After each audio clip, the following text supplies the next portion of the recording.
backbone of a publication would lead to the publication staff. These staffers play an indispensable central role in shaping the quality of their publications. The expertise and passion they contribute ensure the success of what they offer in the field of journalism. A well-chosen team ensures that the publication upholds the credibility and reputation of the organization. Therefore, the selection of publication staff must be deemed a crucial aspect and must be supplied with dedicated effort and time to assemble skilled and cohesive publication members to achieve high editorial standards and excellence and meaningful, influential content.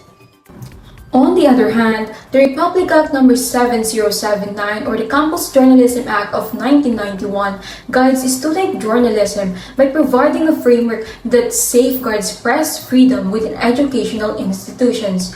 With that considered, the Act highlights student journalists' rights that represent the interests and concerns of the student body. However, the selection of the publication staff was not explicitly written, but under Section 3 was stated that in the tertiary level, the editorial board shall be composed of student journalists who have qualified in placement examinations. And under Section 4, once the publication is established, its editorial board shall freely determine its editorial policies and manage the publication's funds.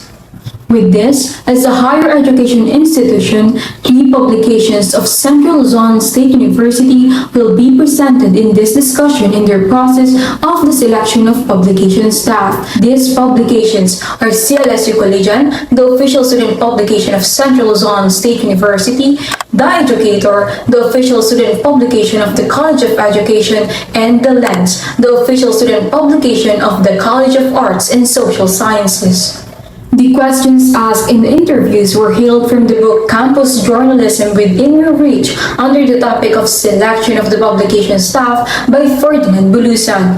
Consequently, the members of this group interviewed the editor-in-chiefs of the 3 publications, namely Mr. Ildefonso Gurin, Ms. Loribel Solis, Ms. Rosel Padre, and 1 senior multimedia journalist of CLSU Collegian, Mr. Nubel Manubay.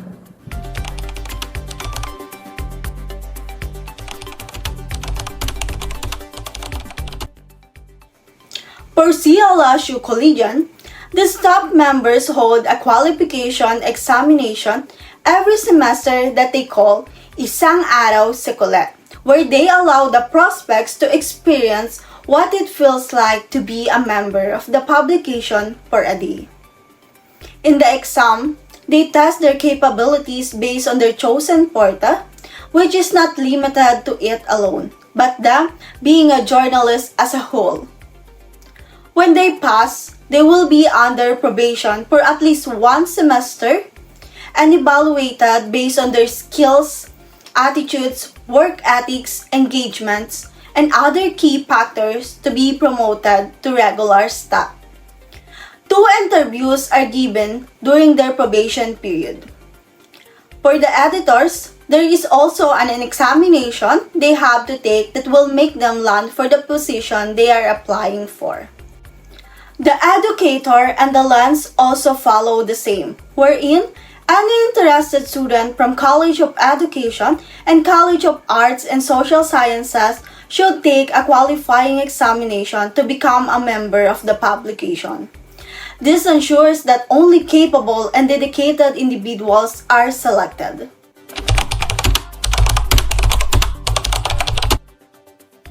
For CLSU Collegian, they are not super strict about the requirements.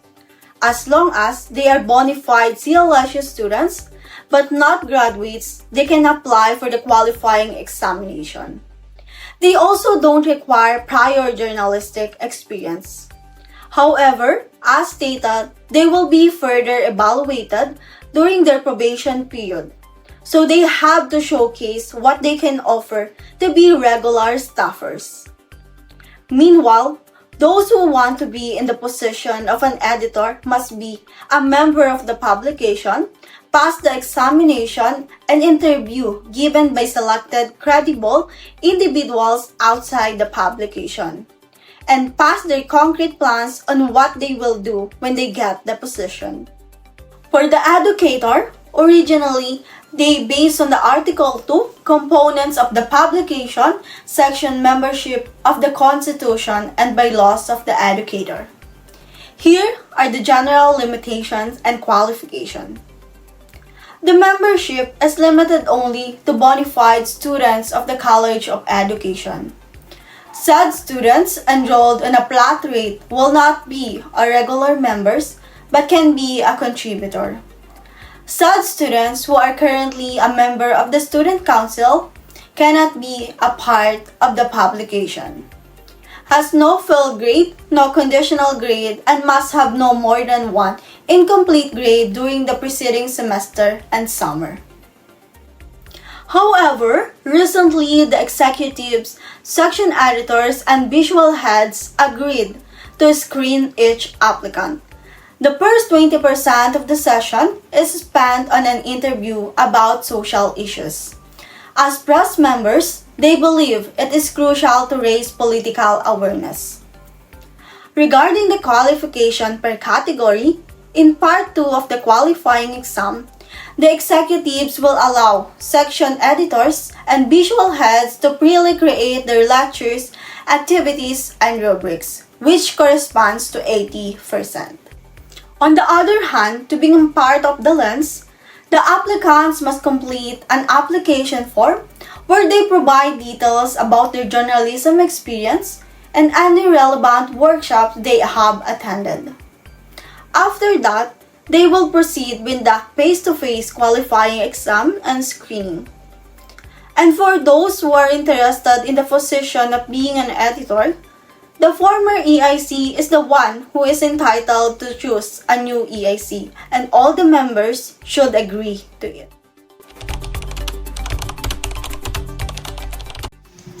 The CLSU collegiate outputs are weighed and deliberated if they are fit to enter the publication by the criteria that they release for that examination. On the other hand, the candidates for the educator must achieve at least 80% from the combined scores of both parts of the qualifying examinations. Meanwhile, the CAS lens is not strictly competitive. Their main goal is to identify potential and help their member grow with the publication. More than just skills as they look for commitment and dedication. They believe journalism is not just about technical ability, it is also about passion and responsibility.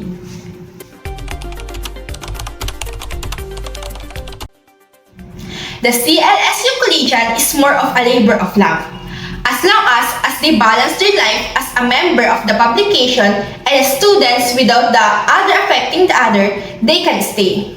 They do not force their staffers to stay or leave. They let them be since it is really more of a labor of love. If they feel that they can serve effectively without harming themselves and they are able to serve the studentry, they can serve in the publication.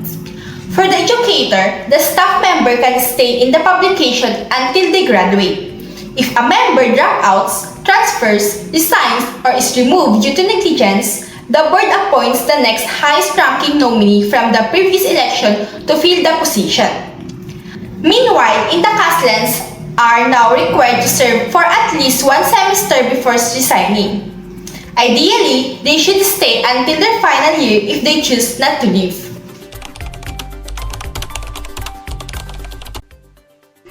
For the CLSU Collegiate, Noel Manubay, a senior multimedia staff member, mentioned that there is no set number or limit on how big the staff should be in a publication. Meanwhile, for the educator, EIC Padre stated that their staff members have no strict limit on the number of staff members. As long as applicants pass the qualifying exam, they can join the publication. Similarly, EIC Solis reported to us that the College of Arts and Social Sciences has no strict limit on staff size, as long as everyone is committed and actively contributing. Regarding who they are accountable to, Noel Manubay stated that CLSU collegians are not just responsible for the university, because even outside the university and local communities, they really try to keep their best interests in mind, and that's really why at the end of the day, they do what they do. On the other side, EIC Padre reported that the staff members for the educator are committed to serving the studentry, specifically the College of Education, with truth and integrity. Meanwhile, for College of Arts and Social Sciences, EIC Solis mentioned that the staff members are responsible to the community. Their job is to report the truth and provide people with accurate and reliable information. He added that they must uphold ethical journalism and ensure that what they publish serves the public good.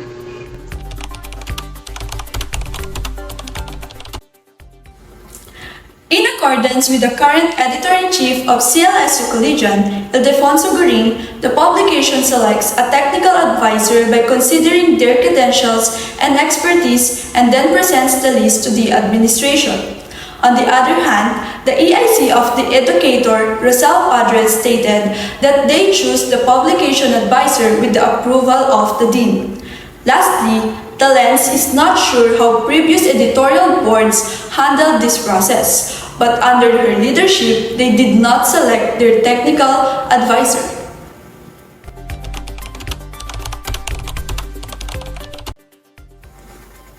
Based on the statement of EIC Goring, there is no set requirement in the Constitution and bylaws of the CLSU Collegian except for them to be a full-time faculty member. But for the current editorial board and staffers, credentials and expertise are also being taken into consideration. On the same context of EIC Padre, the requirements for the advisor in the educator, according to the Article 3, nature and responsibilities of the members, advisor can be a faculty or staff member of the college, is entitled to become the advisor of the educator as chosen upon by the editorial board and the staff EBS. The EBS will raise and rank them. The most votes will be reported to the dean through a formal letter and will be discussed by the person chosen. If the chosen person agrees, the dean will appoint him or her as the advisor of the educator.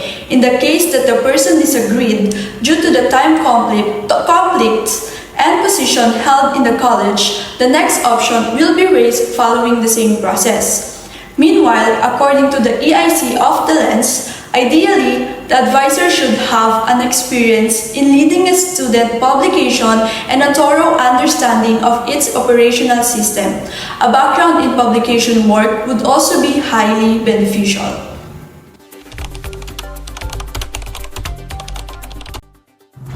With regard to the selection of an advisor for CLSU Collegian, EIC Goring stated that the list of chosen technical advisors crafted by the publication staff are proposed specifically to the Office of Student Affairs Dean.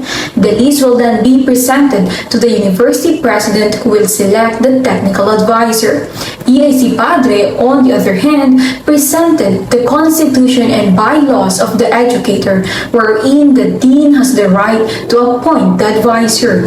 In the same context, EIC Solis reported to us that this year, the College of Arts and Social Sciences Dean, Dr. J.C. Santos, appointed their technical advisor. However, she made it clear that she is not familiar with the selection process used by previous editorial boards.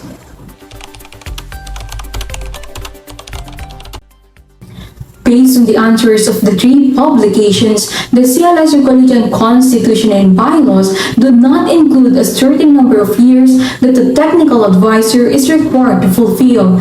Meanwhile, the technical advisor of the educator can also serve as long as they are capable and don't violate any rules under the constitution of the publication. And the Lens similarly stated that there is no specific rule governing the advisor's term wherein they may serve as long as they are able or until the dean appoints a new one. In conclusion, campus journalism at the tertiary level is an essential component of academic life, offering students the opportunity to hone their journalistic skills and serve as the voice of change within their communities. Through these publications, students are able to engage with current issues, develop critical thinking, and contribute to the public discourse in meaningful ways. However, to ensure the success of these publications, It is vital to select dedicated and skilled members who are capable of upholding the standards and mission of the publication. The selection process for staff members varies across different institutions. With each publication, such as the CLSU Collegian, the Educator, and the Lens implementing its own set of rules and guidelines. These guidelines help ensure that only the most qualified individuals who demonstrate both a passion for journalism and a commitment to the publication's objectives are chosen. Whether through a rigorous interview process, writing samples, or other criteria, each publication strives to find individuals who will contribute to the growth and success of the journalistic endeavors within the academy.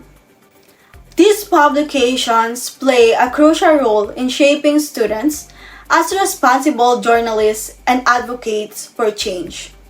Through a thoughtful and deliberate selection process, campus publications can continue to serve as platforms for young voices to influence and reflect the concerns of their academic communities.